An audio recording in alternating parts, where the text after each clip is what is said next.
ba nakikilala si sir? Napagtanong mo ba kung sino siya? Siya rin ang may-ari ng supermarket na ito. Anak niyo po siya? Sir, sorry po kung nahampas ko po kayo. I have to go. Sir Chester, sandali lang po. Better go back to work kung ayaw mo talaga masisante, ha? Hoy! Asan ang anak ko? Hayop ka! Ang landi-landi mo! Delikado talaga dito sa Pilipinas eh. Napakarami mga kidnappers. Diana, nagkoli ka nga rito! Baby, tawag na. Dayan! Ano to? Ay, baby! Kaninong baby to? Wala naman. Ay, naku, kawawang bata naman. Eh, tingnan mo, hindi naman siya mukhang mahirap. Mukhang ang mayaman eh. Tingnan mo, oh. Eh, hindi naman tipong iiwan na lang dito yung bata dahil sa kahirapan. Alam mo, maintindihan ko pa to kung tumatakbo na to o naglalakad. At least nakaalpa siya dun sa nagbabantay sa kanya. Eh, tingnan mo naman, sanggol na. Naiwanan pa dito sa stroller. Oo. Alam mo, kahit na sinong magulang siguro, hindi basta-basta iiwanan ng anak nila kung saan-saan, kahit ano pang hirap ng buhay. Alam mo yan, Lorna, pareho tayong nanay. Ay, at pareho rin tayo na nagpapakahirap para itaguyod mga anak natin. Sinabi mo. Nasaan kaya ang magulang nito? Wala naman naghahanap eh. Wala nang tao eh. Siguro mas mabuti pa dalhin na lang natin ito sa security. Alam mo, mabuti pa nga. Malamang, dun unang didiretso magulang yan pag hinanap yan. Ika, dalhin na natin. Diga, Saan ba yun? tanong natin dito.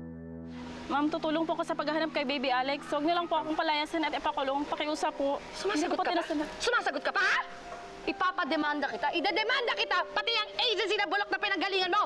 Pati na rin si Cecil na nagrekomenda ng isang bobang yayang katulad mo! Boba! Ayop ka! Lumayas ka nga! Layas! Tama na. Layas! Boba! Tama na, halika na. Wala tayong mapapala dyan. Hanapin natin si Baby Alex. Manong guard, nagbaka sakali ho kasi kami na pumunta dito. Baka may naghahanap hong magulang nitong sanggol. Eh, papaano ho yan? Eh, wala naman ho nag-i-inquire dito. Baka pwedeng iuwi na ho muna namin itong baby para makapagpahinga ng maayos. Eh, Manong Guard, hindi naman kami mukhang masamang tao, di ba? Kung gusto nyo, mag-iwan kami ng number namin. Tapos pag meron hong dumating na magulang ng baby, pakitawagan na lang po kami. Ganun na lang ho.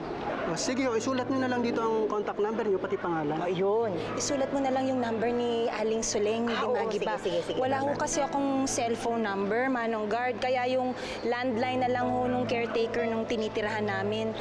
Medyo masungit ho yun, pero bayaan nyo na lang ho. Ako na lang ho ang magpapaliwanag sa kanya. Basta yan na lang po ang kontakin yung numero. Eto, Manong Guard. Ay, Manong Guard ha, pagtatawag ho kayo, huwag niyong babanggitin yung pangalang Olivia. Siya ho yun, huwag niyong babanggitin. Dapat ang hanapin niyo po si Aling Soleng Dimagi ba? Kasi siya yung landlady. Tsaka pag tinawag niyo po si Olivia, hindi ho bibigay yung number. Babagsakan kayo ng telepono. Ganun ho yun. Pag tumatawag ho kay Olivia, nang babagsak ng telepono. Kaya pakisabi na lang po, pag tumawag yung magulang ng bata, si Aling Soleng Dimagi ba ang hanapin. Ano po? Makakaasap po kayo na sa oras na dumating yung magulang ng mga bata, patatawagin ko agad sa number na ito. Sige po ha, sige po. Ingat po kayo. Salamat ho. Thank you ha, Manong Guard ha. Halika na. Hindi na natin. Miss, nakita niyo po ba yung anak ko? Naiwan ko siya naka-strollers eh. Baby Alex? Baby Alex? Sir, anak ko po ito. Miss, tala niyo po ang anak namin. Anak ko po ito. Si Baby Alex. Excuse me, miss, anak ko namin yan. Kanina pa namin siya hinahanap. Anak ko po yung bata. Patingin. Hindi siya si Baby Alex, Froilan. Miss, teka lang, ipapupulis ko kayo. Ma'am, pasensya na kayo kasi napagkamala namin yung baby ninyo. Nawawala po kasi yung anak namin eh. Pasensya na kayo. Sige ho. Kailan na gagawin natin? Ano gagawin natin kung tuluyan na mawala si Baby Alex? Hindi ko na alam kung ano gagawin ko. Huwag kang mag-isip ng ganyan. Hindi makakatulong sa atin yan. Hindi tayo titigil agad natin siya nakikita. Kaya na. Eh, paano kung may magka-interest sa kanya? Paano kung may umangkin sa kanya? Kapag nangyari yan, makakapatay ako, Froilan! Makakapatay ako ng tao! Okay. Isipin na lang natin na makikita natin siya. Hindi tayo titigil agad natin siya nakikita. Okay? Ito na.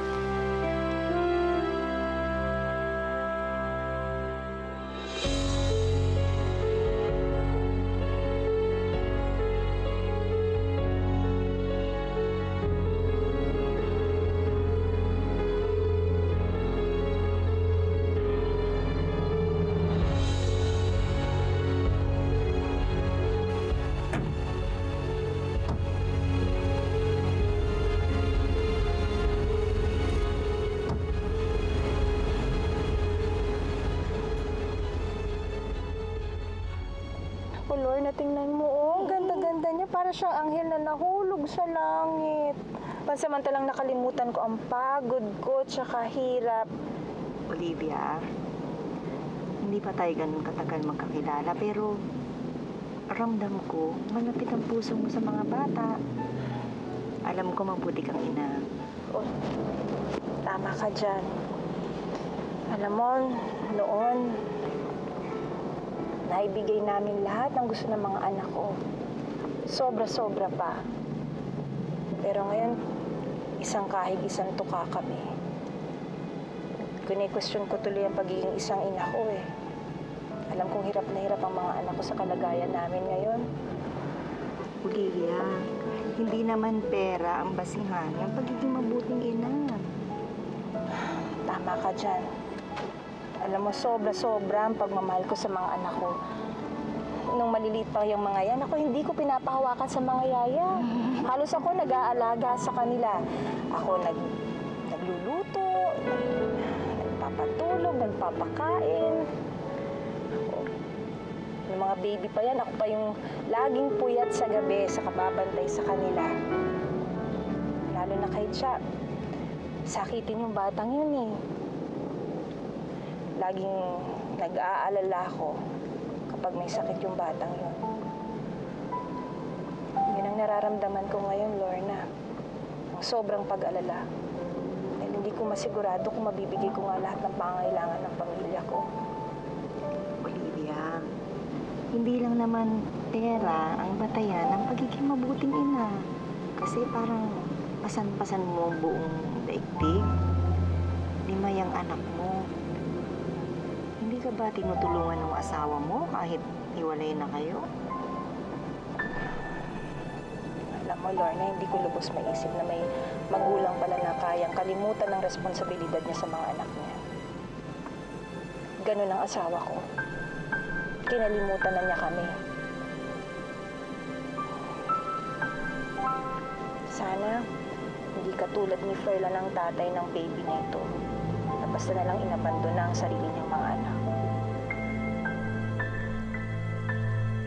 Baby nga namin yung dinala ng babae dito.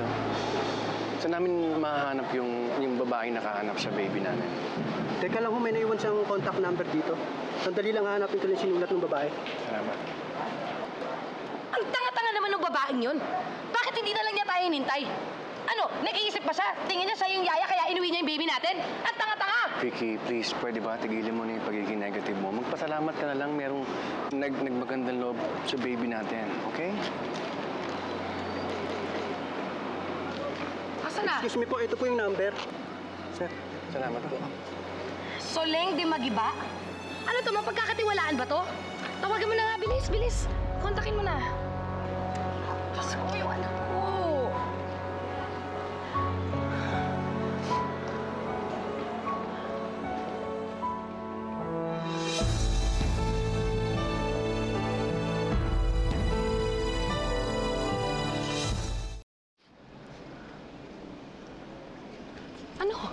Ano na?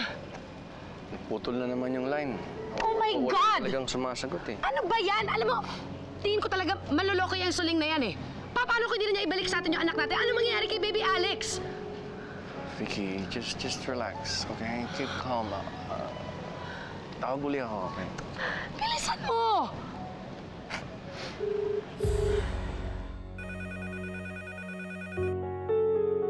Manong Suling! Manong Suling! Kanina pa rin nang ring yung phone doon.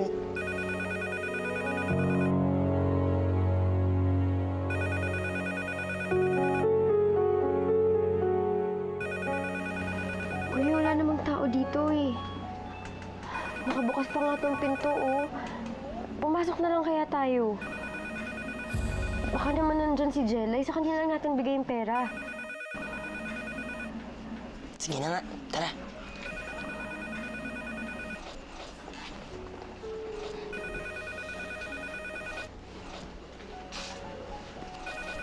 Manong Suling.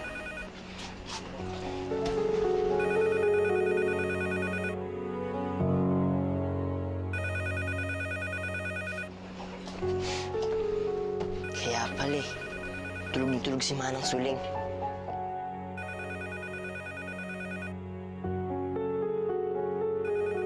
Kuya, baka naman importante yung tawag na yan. Gisingin mo na lang kaya si Manang Suling. Ano? Ako gigisingin ko si Manang Suling? Dragon yun. Ayoko mabuga ng apoy. Sige. Baka hindi natin mabigay ang pera. Bukas na lang, siguro. Sige.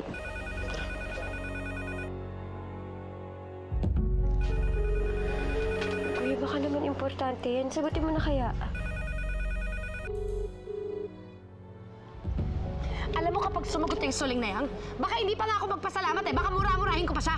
Bakit ba hindi niya sinasagot? Kanina pa tayo tawag ng tawag! Ako na ang bahala, Vicky, okay? Just keep calm.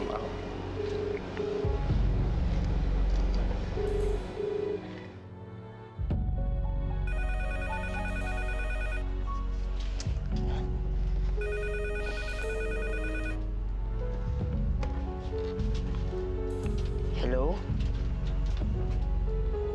Hello?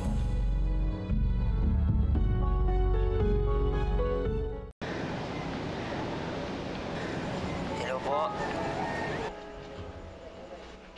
Hello?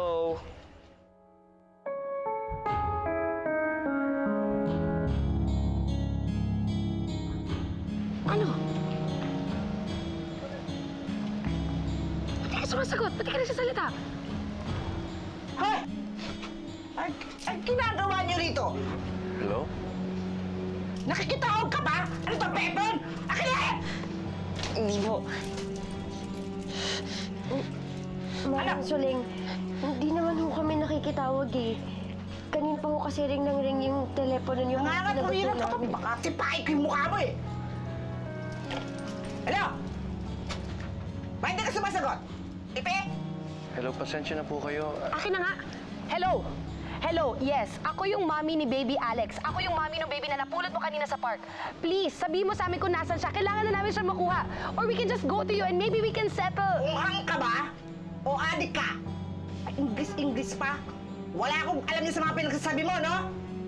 Ah, so nagmamaang-maangan ka pa ngayon? Hoy! Nasa iyo ang anak ko! Nakuha mo siya kanina sa park, kaya ibalik mo na siya sa akin ngayon at wag na wag mo siya sasaktan. I'm warning you! Hoy! Warning ang may uso mo! Hoy! At saka isa pa, no? Kung sakaling ako man nakakita ng batang sinasabi mo, malamang itapon ko yun, no? Wala akong hamon sa mga bata. At saka pa, di ba? Tigilan niyo yung katatawag dito, no? Pagka ganitong talo ako sa sakla, mga lech kayo. Hello? Hello? Hello, ibalik mo ang anak ko! Walang hiya ka! Hello! Ah! Hoy, kayong dalawa. Kasilayas kayo dito. Alis! Kasilayas kayo dito! Mabuhisit kayo! Wala akong bakit! Ikaw yan! Doon ka! Doon ka sa loob! Doon! Alis! Mabuhisit kayo! Buhisit! Malas! Sira! Hindi pa ako kami! Yaya, ang taba. Slowly. Mommy, she's so cute. What's her name? Naku, anak. I don't know her name. Pero sa ngayon, baby na munang itawag natin sa kanya. Baby. Baby! Sana nakikita kita. Pero alam ko, cute na cute ka. Mommy, ano po bang pangalan ng mommy at daddy ni baby? Naku, anak. Kung alam ko lang, isusoli ko na kaagad itong baby na to sa kanila. I want the baby to stay with us. Mickey, magiging happy lang si baby kapag nakasama niya na ulit yung family niya. Parang ako noon, di ba? Ako nung nahiwalay ako sa inyo, sobrang lungkot ko. Pero ngayon, happy na ulit ako. Kasi sama-sama na tayo. Tama si Ate Shine mo. Kailangan pagtulungan natin para makita at masoli natin ang baby sa mga magulang niya. Okay? Okay. Baby. Oh, baby. Baby. Kuya, Ate, look, we have a surprise for you. My mommy, may baby tayo dito sa house. Ma'am, saan po siya galing? Nakita po ni Mami sa park. Napulot ko siya kanina kasama si Ate Lorna. Baby, you're so cute. Cute niya, no? Oh, tulog po si baby. Jimmy, Jimmy, Jimmy. Cute kasi si baby.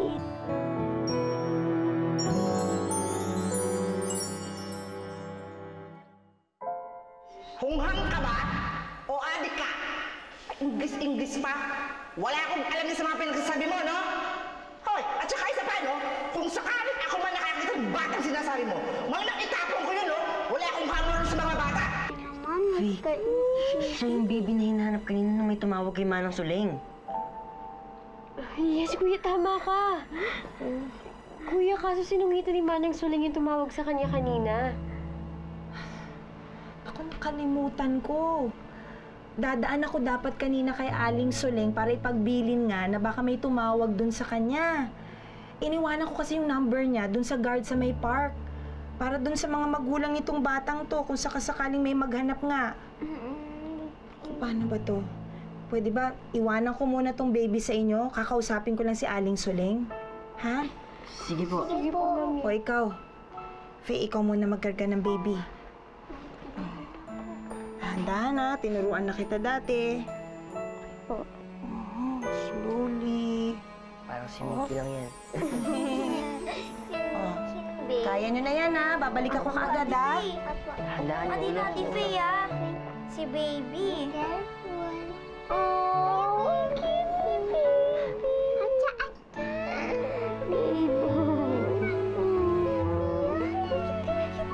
First baby. No? Ate, gusto ko ganun din po pupumalit.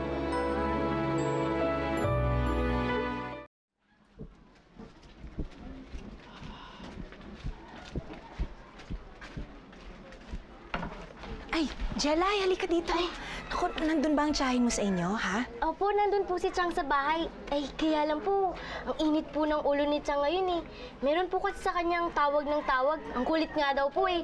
Hinahanap po yung baby na napulot sa park. Yung baby po na napulot sa park. Eh, ayun, lalo pong nagalit si Chang. Kaya pati po yung phone niya, tinanggal na sa pagkakasaksak para daw po hindi na siya matawagan. Ano ba yan eh? Yun nga ang sadya ko sa tsahin mo eh. Ako yung nakapulot ng baby sa park. Eh, paano kaya yun? Kailangan ko makausap yung mga magulang ng bata. Baka nag-aalala na kasi yun eh. O nga po, ganun po ba? Eh di, ako na lang pong bahala. Sisimplihan ko na lang po yung phone ni Chang, tapos sasabihin ko po sa inyo pagka tumawag na po. Sige. Pakisabi na lang pag nakausap mo yung mommy o daddy ng baby na ibabalik ko yung bata sa security office bukas ng umaga, ha? Mga bandang 7:00 bago ko pumasok sa trabaho. Ah, sige po, sigurado man pong tatawag yung mga yun eh. Sige po ah. Ingat ka. Salamat, ha? Sige po.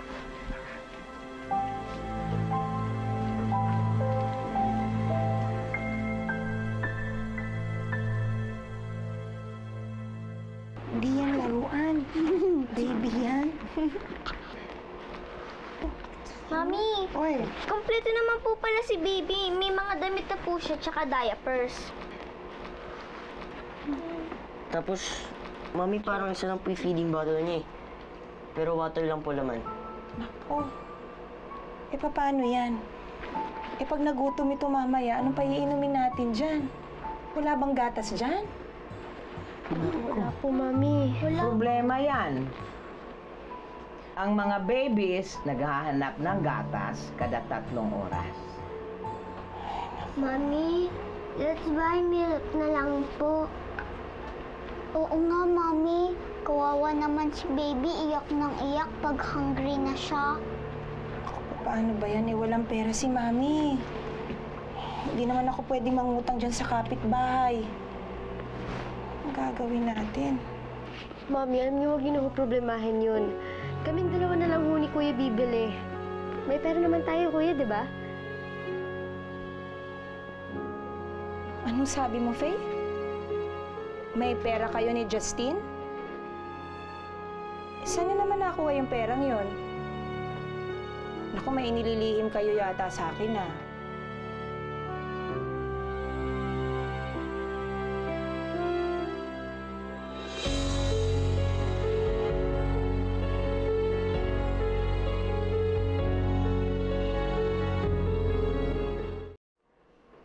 O ano? Bakit natahimik kayo? Nako, pinag-aalala niyo ako. Paano kayo nagkaroon ng pera? Naku, baka galing sa masamang paraan yan, ha? Mami, hindi po kami gumagawa ng masama. Eh, paano niyo nakuha yung pera?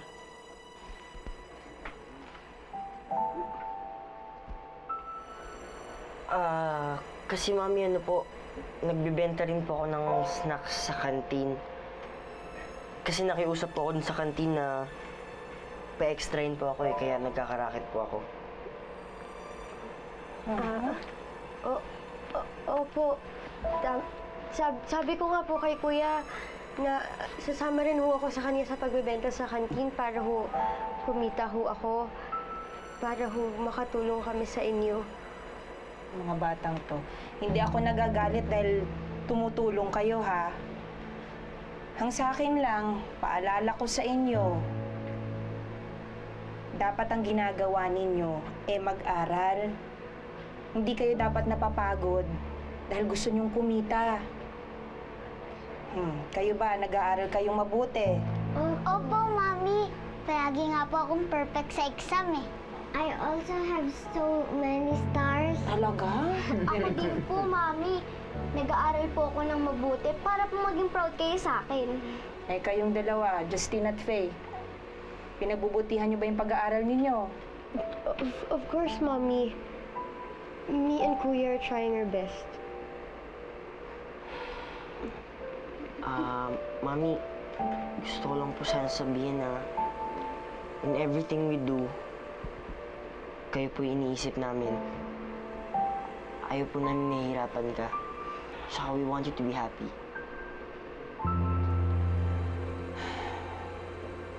Basta pinapaalalahanan ko kayo. Ang kailangan maging priority ninyo ang pag-aaral. Mag-aaral kayong mabuti. Ako naman, wala akong problema. Kahit hirap ako, kahit isubsob kong sarili ko sa pagtatrabaho at igapang kong pag-aaral niyo, makatapos lang kayo, walang problema sa akin yon. Basta ang mahalaga, mag-aral.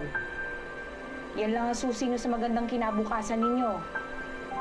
At yan lang ang tanging kong maibibigay na pamana sa inyo kung sakasakali mawala ako sa mundong ito. Tandaan niyo yan.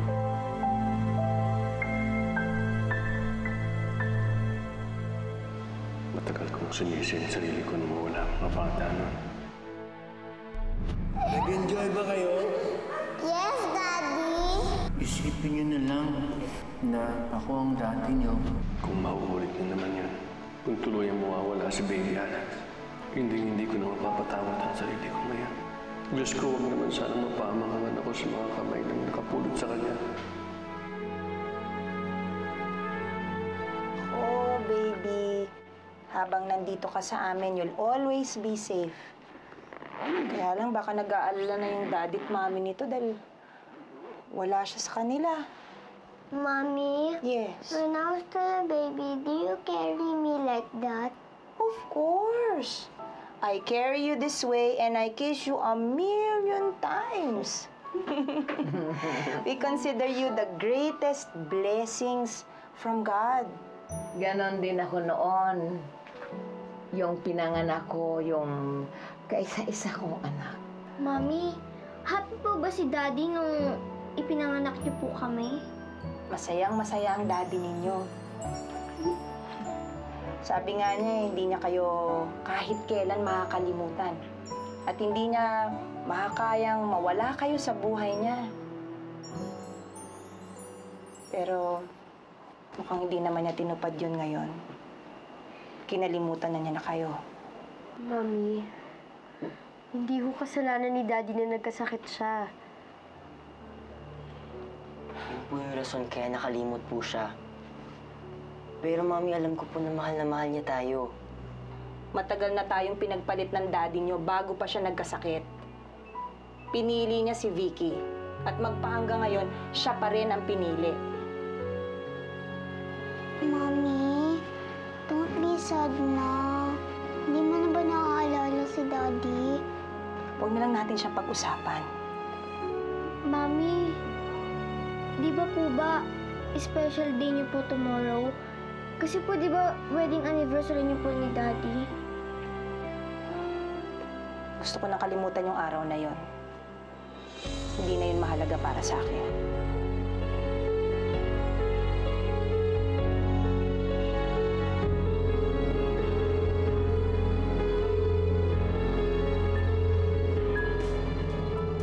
Salamat naman. Sumagot ka sa tawag ko. Dinisconnect po kasi ni Chang tong telepono. Kayo po ba yung naghahanap doon sa baby? Kumusta na siya? Kumusta na anak ko? Hindi po ako yung nakakuha doon sa baby niyo eh. Pero wag po kayong mag-alala. Mabuting tao naman po yung nakakuha sa baby niyo. Jelly, anong balita? Ay, magandang balita ho, Aling Olivia. Tumawag na ho yung daddy ng baby. Naku, salamat naman. Sir, paparating na po yung nakapulot. Asan na siya? Nandiyan po, sir. Si Olivia? Faye, bilis na magbihis. 5 minutes na lang late na tayo. Kuya, sana nga walang tao yung CR dito eh, para man lang makabisa ko agad. High school student pa lang sila. Sinasadya mo ba talaga to, Olivia? Froilan, nagkawang-gawa na nga ako sa'yo. Kinupkup ko na tong anak mo. Anak pala to ng hayop. Bakit pa gano'n na lang kalaki ang galit mo kay Vicky? Hindi mo ba talaga matanggap na pinakasalang ko siya, na asawa ko na siya? Kahit ilang beses mo pang pakasalan niyang si Vicky, ako pa rin ang asawa mo. Kahit tingnan mo pa ang kalendaryo, bukas ang pinakamalas na araw ng buhay ko dahil yun ang araw na pinakasalan kita.